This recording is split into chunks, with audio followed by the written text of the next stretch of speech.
আসসালামু আলাইকুম রহমাতুল্লাহ। যদি আপনি এই ভিডিওতে উল্লেখিত তিনটি নিশানি বা সংকেত আপনার জীবনে অনুভব করেন, তাহলে জেনে রাখুন যে আল্লাহ তাআলা আপনার জীবনের কঠিন পরীক্ষাগুলো শেষ করতে চলেছেন।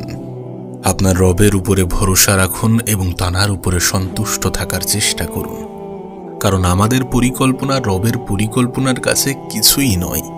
তিনি সর্বশ্রেষ্ঠ পরিকল্পনাকারী। আমরা হয়তোবা ভুল করতে পারি, কিন্তু তিনি কোনো ভুল করেন না। নিঃসন্দেহে তিনি তাঁর বান্দাদের জন্য সবসময় উত্তম কিছুই নির্বাচন করে থাকেন। আমরা যে মনে করি না যে জীবনের কঠিন পরীক্ষাগুলো মনে হয় আর শেষ হবে না, কিন্তু প্রকৃত অর্থে আল্লাহ পাক যে কোনো পরীক্ষায় একটা নির্দিষ্ট সময়ের জন্য দেন, এবং সত্যি বলতে যে কোনো পরীক্ষা বা যে কোনো খারাপ পরিস্থিতিরই সমাপ্তি আছে। যখন মহান রব্বুল আলামিন আপনার এই পরীক্ষাগুলো শেষ করতে চান, তখন আপনার সামনে কিছু বিশেষ আলামত পেশ করেন বা কিছু বিশেষ নিশানি পাঠান, যেগুলো আপনার জন্য শান্তি ও আশার বার্তা নিয়ে আসে।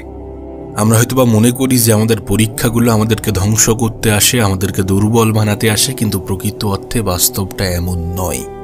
রবের তরফ থেকে পাঠানো পরীক্ষাগুলো আমাদেরকে কখনোই ধ্বংস করতে আসে না, বরং আমাদেরকে আরও বেশি শক্ত, আরও বেশি মজবুত বানাতে আসে।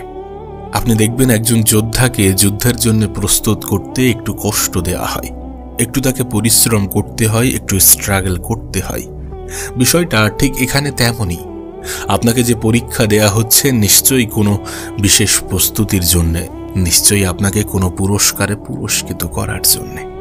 দেখুন, যুদ্ধক্ষেত্র কিন্তু কখনোই ঘুমানোর জন্য বা অলসতার জন্য নয়। এখানে দুর্বল মানুষদের কোনো ঠাঁই নেই। প্রকৃতপক্ষে এখানে আপনাকে যত বেশি খারাপ পরিস্থিতি, যত বেশি কঠিন পরিস্থিতিতে ফেলা হবে, ততই আপনি জীবন যুদ্ধে টিকে থাকার জন্য শক্তপোক্ত হবেন, ভিতর থেকে অনেক বেশি মজবুত হবেন প্রাকৃতিক নিয়মে। আপনি খেয়াল করলে বুঝতে পারবেন, আমরা যখন কঠিন সময়কে, কঠিন পরিস্থিতিকে কাটিয়ে আসি, তারপর আমাদের জীবনে অনেক কঠিন পরিস্থিতি আসলেও সেটা আমাদের কাছে সহজই মনে হয়। ঠিক তেমনই যখন আপনি জীবনের এই সকল কঠিন পরিস্থিতিগুলো অতিক্রম করবেন, তখন জীবনের আর সকল পরীক্ষাগুলো আপনার কাছে খুব সহজ মনে হবে, অনেক বেশি ইজি মনে হবে। একটা কথা এখানে স্পষ্ট হওয়াটা প্রয়োজনীয়, আল্লাহ পাক আপনাকে সেই সকল ভাবেই পরীক্ষা করে থাকেন যেগুলো আপনার জন্য প্রয়োজনীয়, যেগুলো আপনার জন্য জরুরি। আল্লাহ পাক জানেন যে আপনি দুর্বল, আর এই পরীক্ষাগুলোর মাধ্যমে আপনি একটা সময় এতটা মজবুত হয়ে যাবেন, কেউ আপনাকে কিছু বললেও বা ছোট করার চেষ্টা করলেও আপনার কোনো যায় আসবে না। এর কারণ কি জানেন? কারণ ইতিমধ্যেই আপনি এর থেকেও অনেক বেশি কষ্ট সহ্য করেছেন, এবং আল্লাহ পাকের সাথে আপনার সম্পর্ক অনেক গভীর, অনেক মজবুত হয়ে গিয়েছে। তাই এখন আপনি জীবনের সকল পরিস্থিতিতে সমস্ত কিছু আল্লাহর উপরে ছেড়ে দিতে পারেন এবং নিশ্চিন্তে থাকতে পারেন, কোনো রকম মানসিক চাপ ছাড়াই। তাহলে চলুন জেনে নিই সেই তিনটি সংকেতের বিষয়ে, যেগুলো আপনি অনুভব করছেন বা আপনি অনুভব করবেন। প্রথম লক্ষণ হচ্ছে শত কষ্টের মধ্যেও নিজের ভিতরে একটি শান্তি অনুভব করা। একটা দীর্ঘ সময় কষ্ট সহ্য করার পরে যদি আপনার মনে হয়ে থাকে যে আপনার মনটা আগের তুলনায় অনেক বেশি হালকা হয়ে যাচ্ছে, এবং আপনি মন থেকে অনেক বেশি শান্তি অনুভব করছেন, মনের ভিতরে অনেক বেশি শান্তি অনুভব করছেন, মনের সকল ভারাক্লান্তি ধীরে ধীরে কেটে যাচ্ছে, তখন আপনি স্পষ্ট হয়ে যাবেন যে এটা আল্লাহর পক্ষ থেকে একটি বিশেষ সংকেত। জানেন এটি কি ইঙ্গিত দেয়?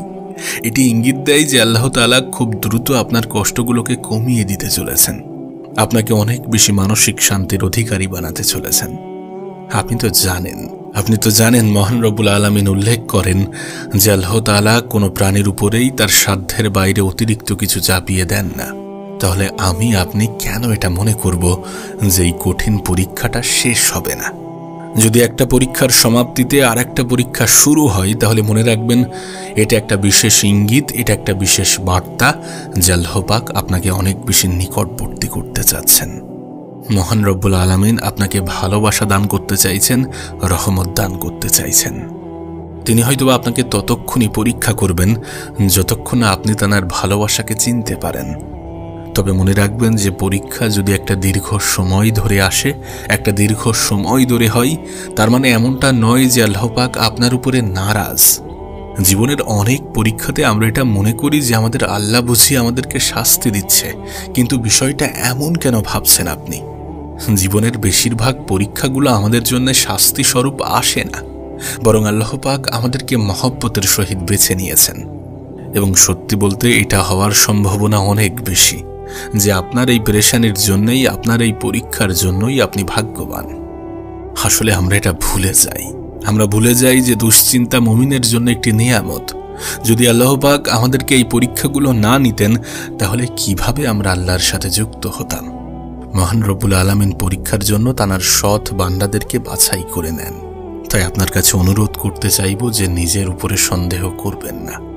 নিজের উপরে সন্দেহ করাটাও কিন্তু একটা গুনাহ, একটা অপরাধ। বিশ্বাস করুন, যে দিনের জন্য আপনি অপেক্ষা করছেন সেই দিন আপনার খুবই নিকটে। 2 নম্বর লক্ষণ, আপনি যা চাইছিলেন সেটাই আপনার জীবনে দেখা দিচ্ছে। যদি হঠাৎ করেই আপনার মাথায় ইতিবাচক চিন্তা আসা শুরু করে এবং ধীরে ধীরে আপনার দোয়াগুলো কবুল হওয়া শুরু করে, হতে পারে সেটা ছোট কোনো ভাবনা, ছোট কোনো ইচ্ছা, কিন্তু তারপরেও এটা নিশ্চিত যে আল্লাহ তাআলা আপনার পরীক্ষাগুলো খুব দ্রুত শেষ করতে চলেছেন। রাসূলুল্লাহ সাল্লাল্লাহু আলাইহি সাল্লাম বলেন, যখন কোনো বান্দা আল্লাহর কাছে দোয়া করে তখন 3টি অবস্থানের একটিতে আল্লাহ পাক তার দোয়া কবুল করেন। প্রথমত, তিনি তার চাওয়া বস্তু তৎক্ষণাৎই দিয়ে দেন। দ্বিতীয়ত, তার জন্য আরও বিশেষ কিছু, আরও ভালো কিছু সংরক্ষণ করে রাখেন। এবং তৃতীয়ত, সেই দোয়ার পরিবর্তে তার জীবন থেকে কিছু বিপদ আপদ বা কিছু বালা মুসিবত দূর করে দেন। আপনি নিশ্চয়ই শুনেছেন, মহান রব্বুল আলামিন বলেন যে তোমার রব তোমাকে অচিরেই এমন কিছু দান করবে যাতে তুমি সন্তুষ্ট হয়ে যাবে। একবার ভাবার চেষ্টা করুন, আল্লাহ পাক যদি কাউকে সত্যি শাস্তি দিতে চাইতেন তাহলে তাকে কি কখনোই সমস্যা থেকে বার করতেন? যদি তিনি শাস্তিই দিতে চাইতেন তাহলে সকল বিপদগ্রস্ত মানুষগুলো কিন্তু আজীবন বিপদই বয়ে বেড়াত। কিন্তু মহান রব্বুল আলামিন কখনোই এমনটা করেন না। আল্লাহ পাক উদ্দেশ্যহীনভাবে বা অযথাই কাউকে সারা জীবনের জন্য দুঃখ কষ্টে রাখেন না। এই বিষয় নিয়ে আল্লাহ পাক নিজেই কোরআনে উল্লেখ করেছেন, নিশ্চয়ই কষ্টের সাথেই রয়েছে স্বস্তি। সত্যি বলতে, যার চাওয়া আল্লাহ পাকের পছন্দ হয়, আল্লাহ পাক তাকে একটু দিতে দেরি করেন, কারণ তিনি এটা খুব ভালো করেই জানেন যে চাওয়া পূরণ হয়ে গেলে মানুষ কত দ্রুত ভুলে যায়। এই বিষয় নিয়ে আল্লাহ পাক নিজেই বলেছেন যে মানুষ যখন কোনো বিপদে পড়ে তখন সে শুয়ে বসে যে কোনো অবস্থাতেই আমাকেই আহ্বান করে, কিন্তু যখন আমি তার কষ্টগুলো দূর করে দিই তখন সে এমনভাবে চলে যায় যেন সে কখনোই আমাকে বিপদের জন্য ডাকেনি। সত্যি বলতে, আমরা মানুষরাও যে কতটা অকৃতজ্ঞ সেটাই আয়াতের মধ্যে অনেক বেশি স্পষ্ট হয়ে যায়। আল্লাহ পাক কোনো কিছু আমাদেরকে দিতে দেরি করলে আমরা আল্লাহর উপর থেকেই ভরসা হারিয়ে ফেলি। আমরা এটা ভুলে যাই যে সমস্যা যেহেতু আল্লাহই দিয়েছেন, তিনিই আমাদেরকে এই সমস্যা থেকে বার করবেন। মনের ভিতরের খবরগুলো আল্লাহ পাকই ভালো জানেন এবং তাকদীরের বিষয়টা আল্লাহ পাকের হাতেই আছে। সত্যি বলতে, জোর করে যদি ভালো থাকা যেত, যদি অর্থের বিনিময়ে ভালো থাকা যেত, তাহলে পৃথিবীর ধনী প্রভাবশীল মানুষগুলো কিন্তু কখনোই দুঃখে থাকতো না। এগুলো সবসময় যে মানুষের নিয়ন্ত্রণে আছে বিষয়টা এমন কিন্তু নয়। মানুষ যে অর্থশীল হয়ে গেলেই মনের শান্তি থাকবে বিষয়টা কিন্তু এমন নয়। যদি সবকিছুই সহজে হয়ে যেত, যদি প্রভাবশীল মানুষগুলো অর্থের বিনিময়ে সবকিছু করে নিত, তাহলে আল্লাহ পাকের উপরে কেউ অতটা বিশ্বাস রাখতেন না। তিনি জানেন কোনটা কতটা এফেক্ট ফেলতে পারে। এই জন্য আল্লাহ পাকের উপরে বিশ্বাস রাখাটা প্রয়োজনীয়, তাঁর উপরে ভরসা রাখাটা প্রয়োজনীয়, আশা রাখাটা প্রয়োজনীয়, আস্থা রাখাটা প্রয়োজনীয়। মনে রাখবেন, বিপদে যেমন আপন মানুষদেরকে চেনা যায়, ঠিক তেমনই বিপদে ঈমানদার এবং বিশ্বাসী মানুষদেরকেও চেনা যায়। তাই আপনি যদি পুরোপুরি বিশ্বাস রাখতে পারেন আপনার রবের উপরে, তাহলে নিশ্চিত থাকুন যে এই পরীক্ষা খুব দ্রুত শেষ হতে চলেছে এবং মহান রব্বুল আলামিন আপনার জন্য এমন শান্তি নিয়ে আসবেন যেটা আপনি কল্পনাও করতে পারবেন না। আর এই সব কিছু জানার পরেও যদি আপনার মনে সন্দেহ সংশয় তৈরি হয়, যদি আপনি নিজেকে প্রস্তুত না করতে পারেন, তাহলে জেনে নিন যে আপনি আল্লাহর সাহায্য পাওয়ার জন্য মন থেকে প্রস্তুত নন। আল্লাহ পাকের সাহায্য পেতে হলে শুধুমাত্র মুখের বিশ্বাসই যথেষ্ট নয়, মুখের কথাটাই যথেষ্ট নয়, কারণ তিনি আমাদের অন্তর দেখেন। আমরা অন্তর থেকে কি ফিল করছি সেটা অনেক বেশি গুরুত্বপূর্ণ। আল্লাহর ফয়সালার উপরে মন থেকে রাজি থাকাটাই হচ্ছে তাওয়াক্কুল। 3 নম্বর লক্ষণ, জীবনে নতুন কোনো সুযোগ আসছে যেটা আপনি কল্পনাই করেননি। হয়তো একটা সময় আপনার হাতে সুযোগ ছিল, অপশন ছিল, কিন্তু সেটাকে আপনি কাজে লাগাতে পারেননি বা সুযোগটা হাতছাড়া হয়ে গেছে। কিন্তু এর পরেও কোনো না কোনোভাবে আবারও এক নতুন সুযোগ আসছে। এর অর্থ একটাই, আর সেটা হচ্ছে মহান রব্বুল আলামিন, আপনার রব আপনাকে সাহায্য করতে চাইছেন। সত্যি বলতে জীবনের কঠিন সময়গুলো আমাদের ধৈর্য এবং ঈমানকে আরও বেশি দৃঢ় করতে শেখায়। বাস্তবে কঠিন সময়গুলোতে আল্লাহ পাকের কাছে ফিরে যাওয়াই কিন্তু আমাদের সফলতার একমাত্র চাবিকাঠি। নবী পাক সাল্লাল্লাহু আলাইহি ওয়াসাল্লাম বলেছেন, মুমিনের অবস্থা কতটা বিস্ময়কর, তার সব কাজই কল্যাণময়। যদি তার জীবনে ভালো কিছু ঘটে তাহলে সে আল্লাহর শুকরিয়া আদায় করে, এতে তার জন্য আরও বেশি কল্যাণ রয়েছে। আর যদি কোনো কারণে তার ক্ষতি হয়, এতে সে ধৈর্য ধারণ করে, আর এটাতেও তার জন্য কল্যাণ রয়েছে।